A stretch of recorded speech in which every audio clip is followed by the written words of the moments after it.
I see when we're out together dancing cheek to cheek.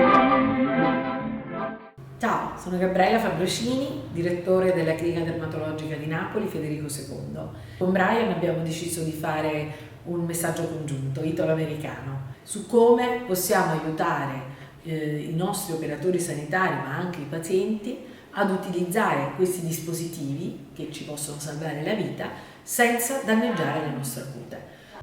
Hi, my name is Dr. Brian Morrison, and I'm an assistant professor in the Philip Frost Department of Dermatology and Cutaneous Surgery at the University of Miami Miller School of Medicine.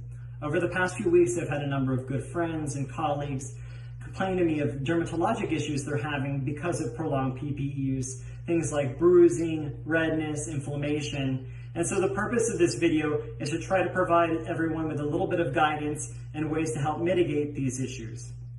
Allora, due piccoli cerotti anallergici che noi applichiamo al di sotto della mascherina, sul diretto contatto con la nostra cute, che ci consente quindi di mettere dei cerotti anallergici nel punto di frizione delle mascherine e poi mettiamo la nostra mascherina al di sotto e voilà.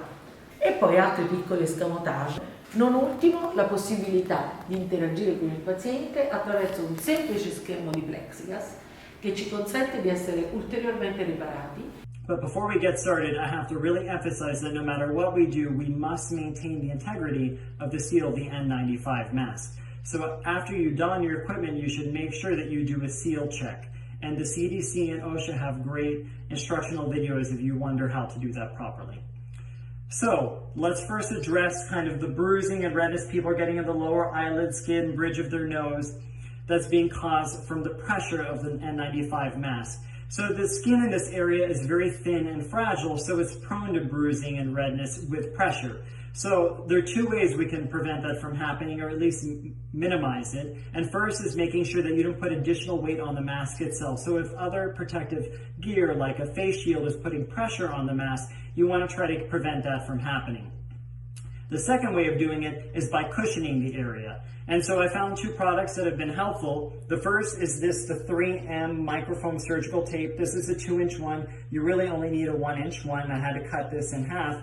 And so you can cut this in a way that it's one continuous strip that goes from cheek to cheek. And this helps minimize the risk of compromising the seal. So if you see I've cut it to size already. It's pretty straightforward. So you go along the areas of where the mask is going to touch, where the skin is thin, put it into place,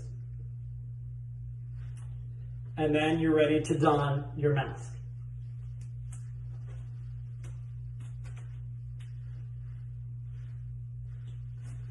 At this point, you would do a seal check.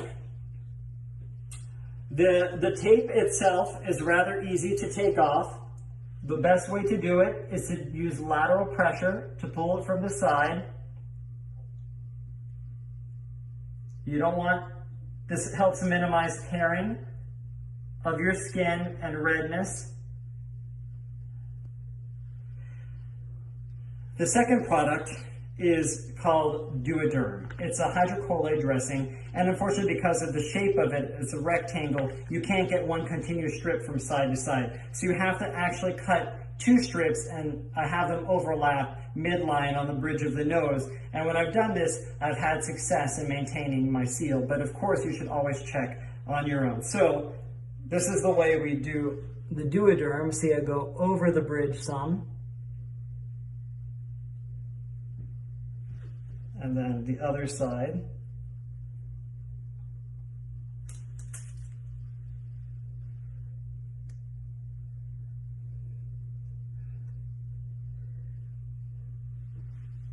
And so the Duoderm tends to be a little more gentle on the skin than the microfoam tape, but both are pretty good. I would try the 3M microfoam tape first, and if you have too much irritation from it, then switch to the Duoderm. So to take it off, it's the same thing. You pull from the side, but see, this is very stretchy and it comes off quite easily. And this again helps minimize redness and irritation to the skin. A lot of people are also using tape to seal the mask from the outside and also to hold it in place. You can use the same products, the foaming tape and the Duoderm. I would probably choose the Duoderm to put on the outside. So, moving along, now that I have the tape off, you can see that I'm a little bit red from that. That's pretty typical when you take the tape off. So there are a couple things that you can do to kind of calm the inflammation that you have from wearing the tape all day. And you should really try your best not to take the tape on and off throughout the day. Ideally, you would leave it on all day long, because every time you take it off and reapply it, you're further irritating your skin and risking bruising and redness. So if you're very inflamed, an easy thing to do is apply 1% hydrocortisone cream once to twice a day. It's over the counter, easy to get. Ideally though, you wouldn't use this product for more than 1 to 2 weeks, because prolonged use of topical steroids to the face can cause other issues, other dermatologic issues. If you find that you need it for longer periods of time, you should reach out to your dermatologist to get an alternative that's safer for long-term use. I see when we're out together dancing cheek to cheek.